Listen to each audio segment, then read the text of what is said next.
Hello, and welcome to another video.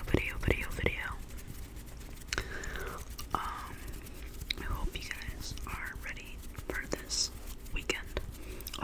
Unfortunately, I work night weekends, the night shift on the weekend, so it's really not that big. Like, weekends are, like, not something I look forward to, but anyways. For this video, I will be reading a few facts and a couple things about the Von Erich family. I recently saw The Iron Claw with my fiance on New Year Day. That was the first thing we did. It was a good film. It was really sad. It made me cry. I had no idea about this family, about their wrestling or anything. So, for this video, it will be a gum chewing, and like just reading a couple facts and a couple things about the Von Erich family.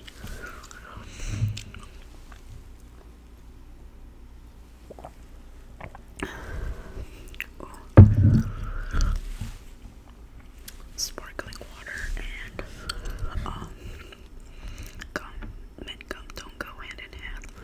But anyways, I have my tablet here, and I will just be reading off my tablet for you. So, without further ado, let's just jump in. Okay. 10 things fans should know about the Von Erich family. Perhaps the most tragic wrestling family. Here are a few things that fans should know about the Von Erichs. By Daniel T. Jill Josevic. And this is from the Sportster.com. Trying, no plagiarism, y'all. Make sure to cite your work. You don't wanna. I'm being annoying, I'm sorry. Okay. So, some highlights. I feel like I'm sitting really weird. I look like I have a hunchback, but anyways, highlights. Fritz von Erich, the patriarch of the family, had a successful career as a wrestler and became a top heel in Japan after the murder of Ricky Dozan. World-class championship wrestling was the Von Erichs' home promotion, where they became popular babyface stars and held numerous championships. So, sorry, that was too loud. So that's pretty. I think the movie captured that pretty well. I know that the movie didn't include one brother. I think he died before Mike, but they didn't include him, and a lot of people were upset about it. The Von Erich family experienced a series of tragedies, with several members die at a young ages, including Gary Von Erich, who committed suicide. Chris Von Erich, who also died by suicide at only 21. I think that's the brother they didn't talk about in the movie. Kevin Erich is the sole surviving member of the family, as has made the occasional wrestling appearance in recent years. I felt so bad for him in the movie. I cried so hard. I can't imagine losing my brother like that and just being left alone. Like, it's awful. Okay, so let's start with the actual facts.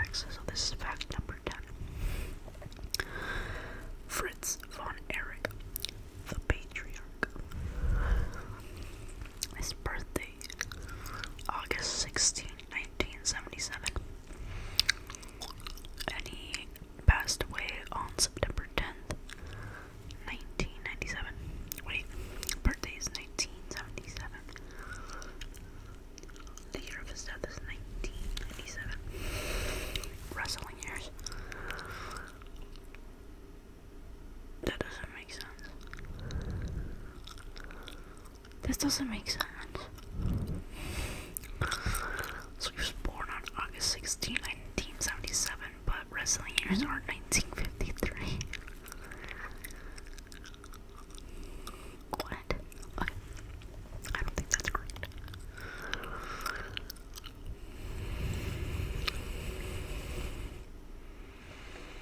This is messed up. Okay. At the head of the Von Erich family was Fritz Von Erich, real name Jack Atkinson, who found his initial success working as a Nazi theme heel, hence the German ring name, and was known for his finisher, the Iron Claw, throughout his ring career. He'd hold dozens of championships and even became a big deal in Japan thanks to his role in playing a top heel against emerging stars following the martyr of Ricky Dozan, who was a pillar of the sport at the time.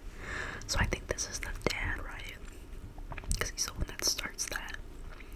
Yeah, it is. Throughout his life, he would have 6 sons. One of whom died as a child, while the rest were trained to become pro wrestlers.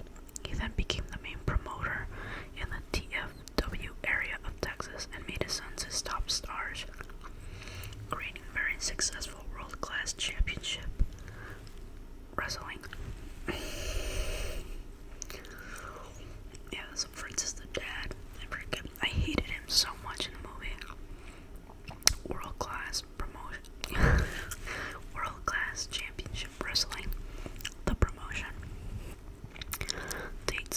Date of operations 1962, 1966, 1990. It's actually really hard to chew gum and read at the same time. Top stars: David Von Erich, the second oldest, Gary Von Erich. Wait, no, David. I don't know. Never mind. David Von Erich, Gary Von Erich, Kevin Von Erich, Chris Adams, Gino Hernandez, the Freebirds, Iceman King Parsons.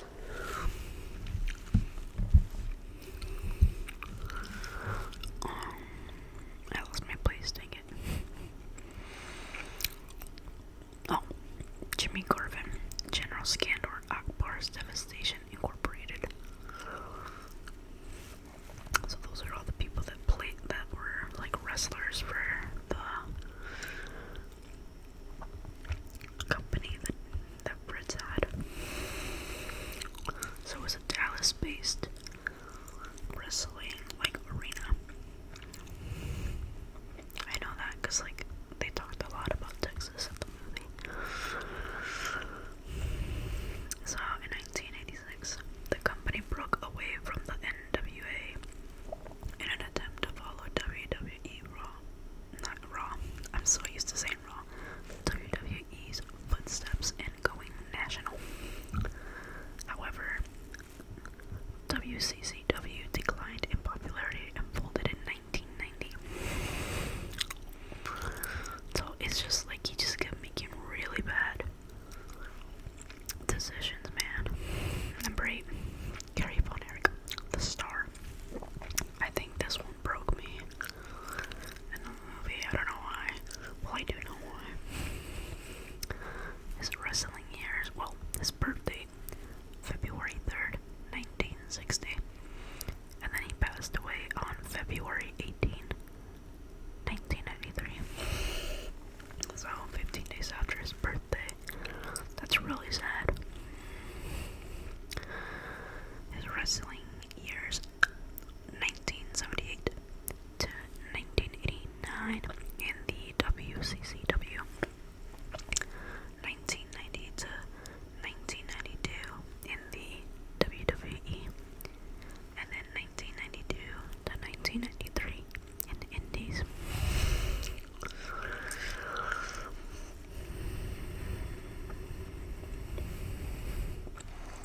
The top star of Fritz Von Erich's sons was arguably the modern-day warrior, Gary Von Erich, who would not only become a world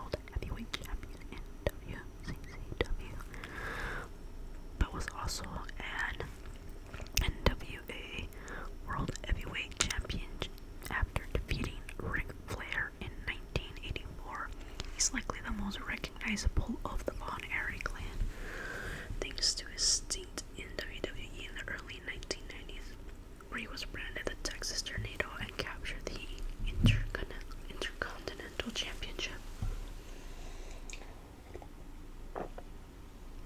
I know, in the movie, the one reason he became a wrestler was because of things that were going on with the Soviet Union, and I think the Soviet Union was hosting the Olympics, and Kerry was supposed to be in the Olympics, but he ended up not doing it.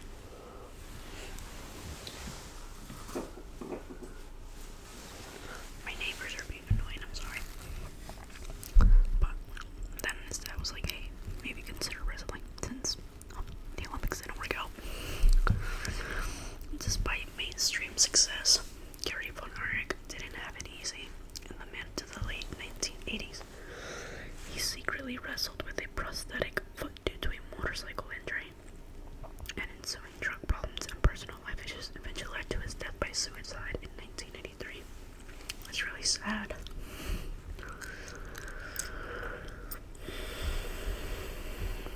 Number 7. David Von Erich, the athlete. Birthday, July 22, 1958 to February 10, 1984. So, Kerry and David both passed away in February. February's gotta be a very traumatic, month and time for, the family. So, wrestling years in Missouri, 1977.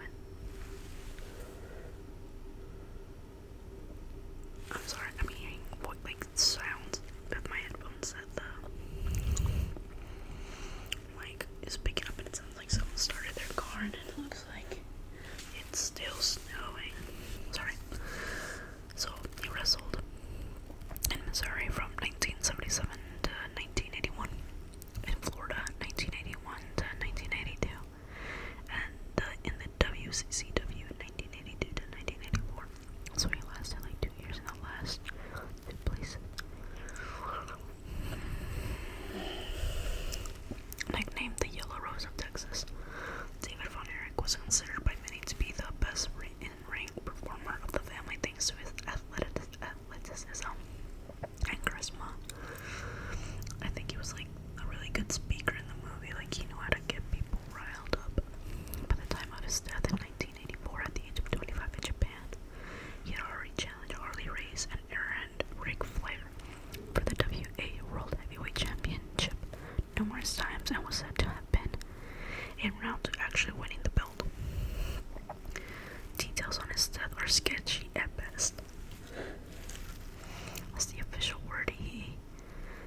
Braun's body, like he is massive, and then when the movie takes a turn, like when things go to like down, the brother's passing, he got buffer. It was ridiculous.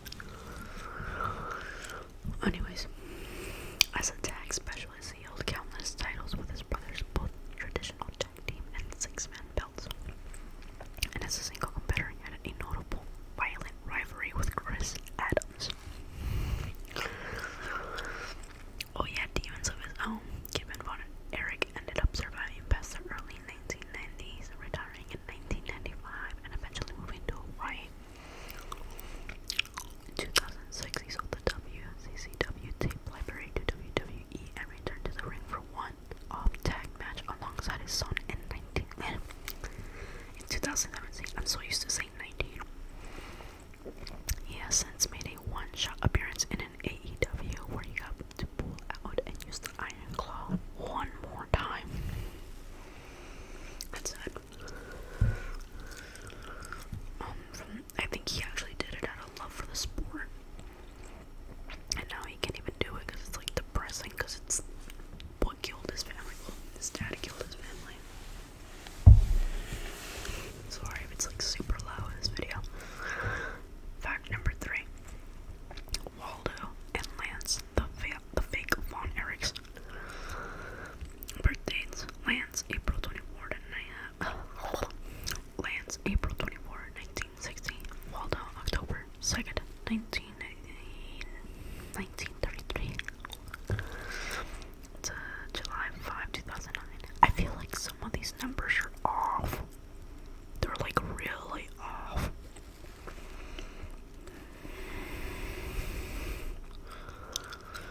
With so many members of the Von Erich family, it may surprise fans to find out that there are a handful of kayfabe relatives as well. When Chad Atkinson became Fritz Von Erich, he was initially part of a tag team with kayfabe brother Waldo Von Erich, who continued to use the name even after the two went their separate ways. Then there's Lance Von Erich, who was brought into world-class championship wrestling as the Von Erich boy's cousin, the son of Waldo. The inclusion of Lance was Fritz's idea, but the idea backfired. Fans saw through the ruse, making it a bad look for the otherwise beloved Von Erichs. Number 2, Lacey Von Erich, the first third-generation Von Erich. Birthday: July 17th, 1986.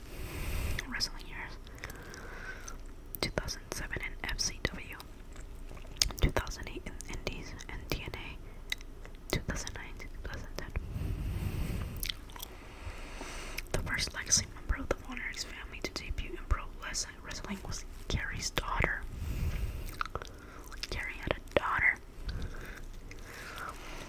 Lacey Von Erich, who signed in WWE in 2007, briefly performed as ballet and wrestled for Florida Championship Wrestling. 2 years later, she signed with the Impact Wrestling, where she joined up the Beautiful People heel faction and would become a knockout tag team champion before departing the company in 2010. She retired that year, but in the time since she became a part owner of Texas-based indie Texas-based indie promotion SWE Fury, and got accepted to Harvard Business School in 2001. Not 2001. Oh my God, 2021. I'm so dumb. And then the last fact is about Kevin's sons, Ross and Marshall Von Erich, the tag specialist. Birthday: Ross, June 1st, 1988. Marshall, November 10th, 1992. Wrestling year: 2012, Pro Wrestling Noah, 2014 to 2015, TNA, 2019 to 2022.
Eyes, Richie.